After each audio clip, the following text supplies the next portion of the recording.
përpara nisjes për Shqipëri, po regjistroj këto shënime pas një jave domethënëse për Shqipërinë, për mënyrën si vendi ynë rritet në marrëdhënie ndërkombëtare.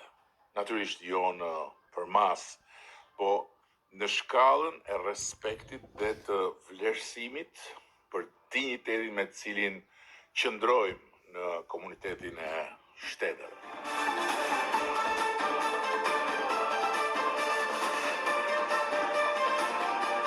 Fillimisht në Korenë e Jugut dhe mbas në Japoni ishin 2 stacione ku gjetëm një interes të shtuar për Shqipërinë, një dëshirë të lexueshme për bashkëpunim dhe për forcim të miqësive të natyrshme mes vendesh demokratike. Në konferencën aziatike të leadershipit pata rastin të flas si i ftuar nderi me një përfaqësi të gjerë të komunitetit ekonomik të kësaj pjese të zhvilluar të botës. Fola për transformimin e madh të Shqipërisë nga izolimi drejt bashkimit me Europën dhe më pas në takimin me kryeministin Kim Men-suk u ndalëm në mundësitë për zgjerimin e bashkëpunimit në inteligjencë artificiale, teknologji digjitale, industri ushtarake dhe turizëm, duke cekur po ashtu simbolikën e takimit që përkon me 35 vjetorin e vendosjes së marrëdhënieve diplomatike mes 2 vendeve tona. Aty takuam gjithashtu një sër kompanish të mëdha, prestigjioze, ku konstatuam një interes gjenuin për Shqipërinë, si shembull suksesi dhe si destinacion investimesh të mundshme. Më pas, këtu në Tokyo, vizita e konfirmoi rritjen e nivelit të marrëdhënieve mes Shqipërisë dhe Japonisë. Ishte vërtet një nder i veçantë pritja me ceremoninë e lartë shtetërore nga kryeministria Sanae Takaichi, me të cilën krijuam menjëherë një komunikim të drejtë për drejtë dhe miqësor. Diskutuam zgjerimin e bashkëpunimit në ekonomi, në teknologji, në energji, mbrojtje dhe po ashtu edhe këtu turizëm.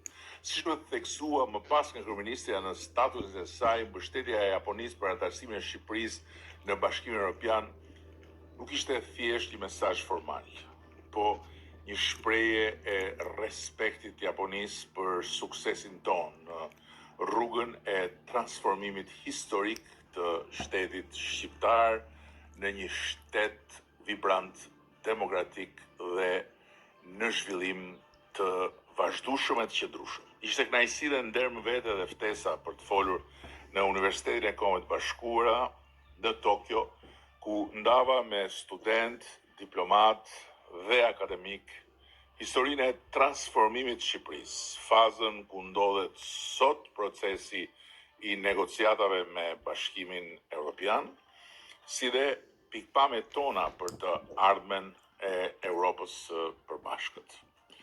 Të mbushura me energji pozitive ishin edhe takimet me strukturat e parlamentit, kryeparlamentarin e Japonisë, deputetët e Ligës së Miqve të Shqipërisë, si edhe me komunitetin e sipërmarrjes japoneze. Por besoj se ajo që ka rëndësi mbi të gjitha është fakti se sot Shqipëria ka hyrë krejt natyrshëm në hapësira dialogu dhe partneritetesh ku deri jo shumë vite më parë do të ishte vërtet e vështirë edhe të imagjinoj respekti që ka sot bota për vendin tonë. Por, ashtu siç dhe dihej, shënimi i shënimeve është ai që lidhet me ballafaqësimin mes Komisionit Evropian dhe shteteve anëtare në Bruksel, për raportin e detyrave të kryera nga Shqipëria pas çeljes së të gjithë kapitujve të negociatave. Ai ballafaqim mori kohën e vet, në ndërkohën që molotovarët e Tiranës u lshuan të dëshpëruar në një ofensiv të pashoqe energjie negative, u lshuan rrugëve për ta djegur me do e mos Shqipërinë në sytë e botës, gëzonin si fëmijët kur fotot e kazanëve me flag apo të molotovëve të flagadanëve që hidheshin në për Tiranë bënin xhiro në median e botës. Mblidh benzinë, hidh bomba artizanale me vandal të paguar. Ulshuan po ashtu kanaleve e portaleve të Shqipërisë për t'i helmuar shqiptarët. Mblidh dhe hidh jarg urrëtie politike pasqyr më pasqyr. Ulshuan në për Europë me thas, balte e llumi proverbiale krejt edhe ajo që ka ndodhi me të ashtu quajtur vizitë treditore në Ministrinë e Jashtme në Berlin.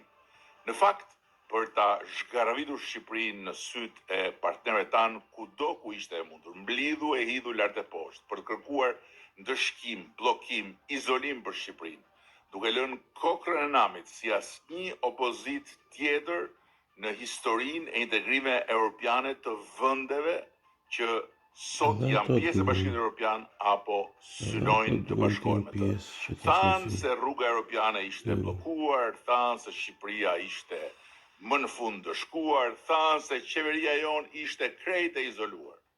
U gënjë se gjithnjë nga ajo mendja e tyre cekët dhe mbrapsht dhe në fund humbën me turp.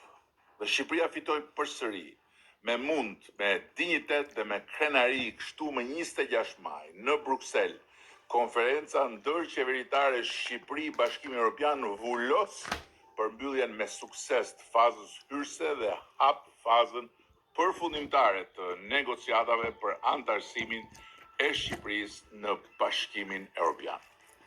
Kemi ngjitur një tjetër lartësi të vështirë, drejt majës ku do të arrijmë me çdo kusht brenda kësaj dekade dhe ku do të vendosim flamurin e Skënderbeut dhe të Ismail Qemalit aty në oborin e shtëpisë madhe të Europës së Bashkuar.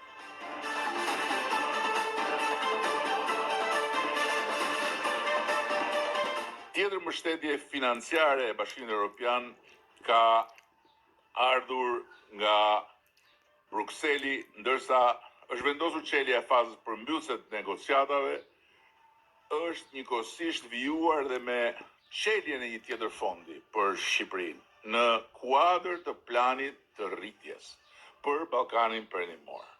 49 milion euro, të cilat e çojnë mbështetjen deri këtu në 212 milion euro, ose shifra më e lartë e përftuar nga vendet e rajonit prej planit të rritjes. Plani i rritjes është një plan financimi mbi bazë rezultatesh dhe janë rezultate certifikuara nga Komisioni Evropian të padiskutueshme në objektivitetin e tyre. Sepse ndryshe nga sa e përflasin ditë dhe natë ata që në fund gjithmonë humbasin, Shqipëria jonë, Shqipëria Evropiane që po ndërtojmë është një histori suksesi. Një histori që nuk shkruhet me pritma, nuk bëhet me shpifje apo me molotov, por me vizion, me punë, me durim të madh dhe me përkushtim hap pas hapi, reform pas reforme.